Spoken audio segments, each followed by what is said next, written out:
The Supreme Court is diving back into the contentious debate over abortion.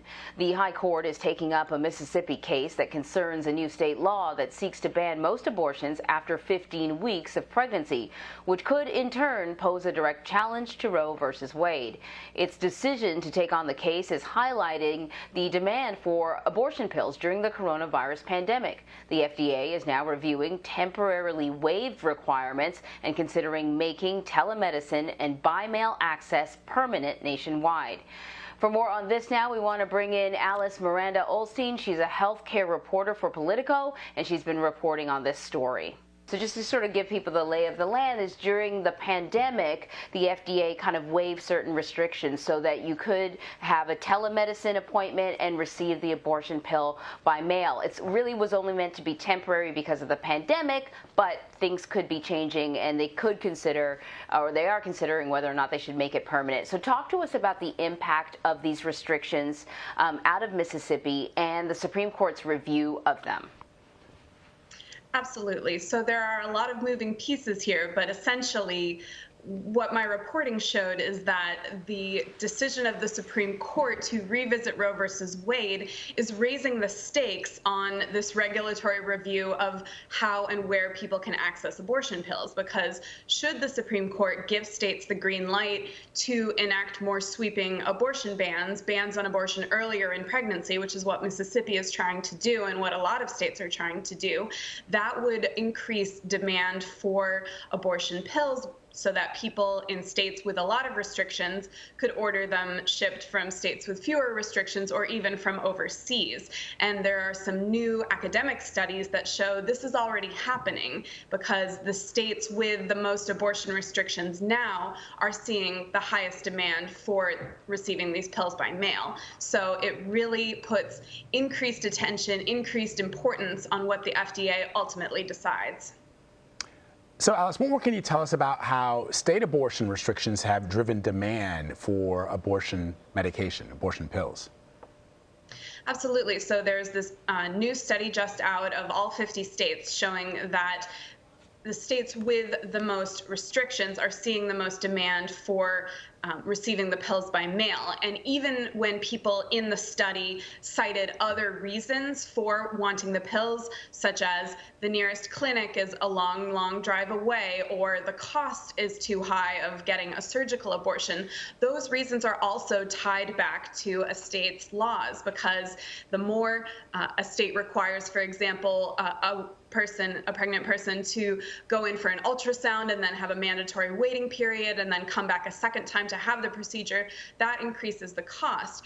Or if a state is very, very strict on what clinics can obtain licenses to perform abortions, that means fewer clinics and that means a longer drive. So all of these reasons are very interconnected and are driving the demand for being able to receive the pills by mail at home. It's cheaper, it's more convenient.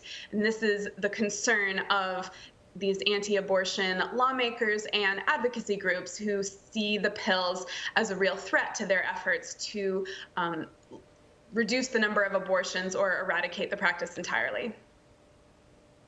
So can we talk about how the FDA's decision to allow patients to receive the abortion pill through telemedicine as opposed to having an appointment and sort of having a doctor administer it and just getting it by mail, how that is transforming the debate and how both sides have sort of taken to this particular issue and how they're reacting to it?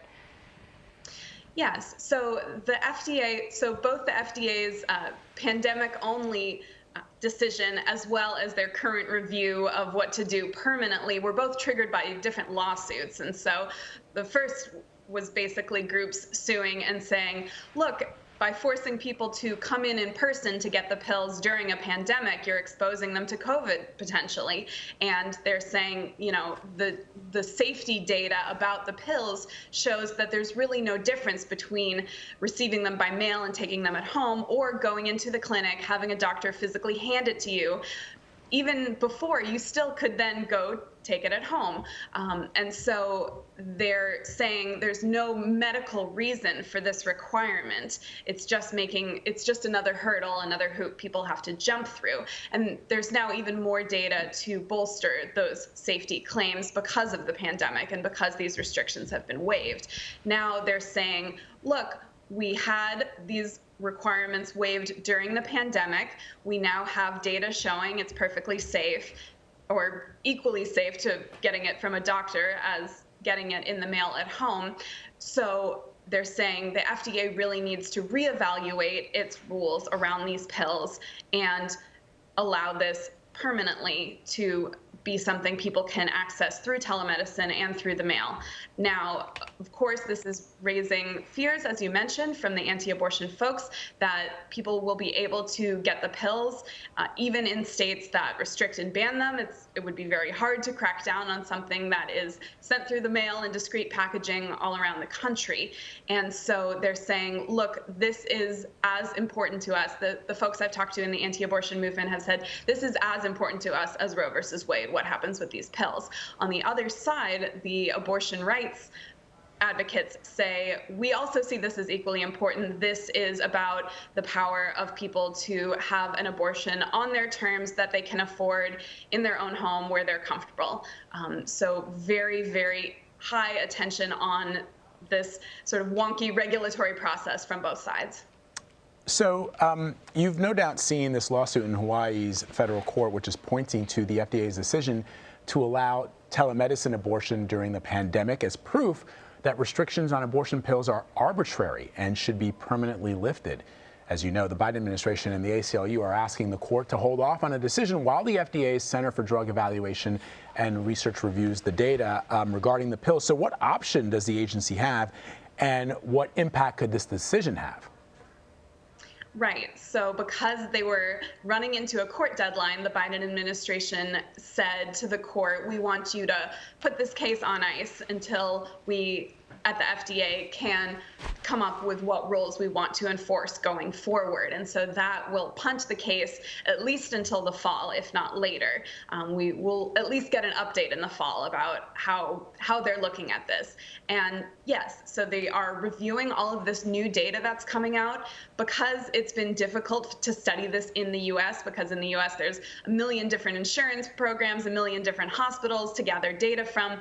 So they're looking at this new data from the UK, which during the pandemic said that people can receive abortion pills by mail and via telemedicine. And because the UK has just one national health system, it was very easy to get a bunch of data, and they found that it was equally safe. They had just no increase in hospitalizations from people receiving the pills at home versus receiving them in person. And so the FDA is reviewing that, and they can really go a lot of different ways. They can say, look, we looked at all the data and we want to keep these restrictions in place. Once COVID is over, no more receiving the pills by mail, you have to get them in person again. Or they can say, we looked at the data and there is not a medical need to have this in-person dispensing requirement, so we are going to allow them to be sent by mail and via telemedicine. Or they could do something sort of in between and say, well,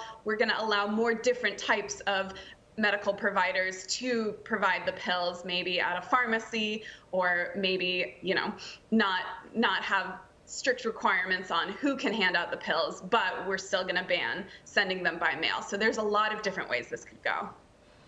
All right, Alice Miranda Ollstein with some crucial reporting. Thanks for sharing it with us. Appreciate it. Thank you so much.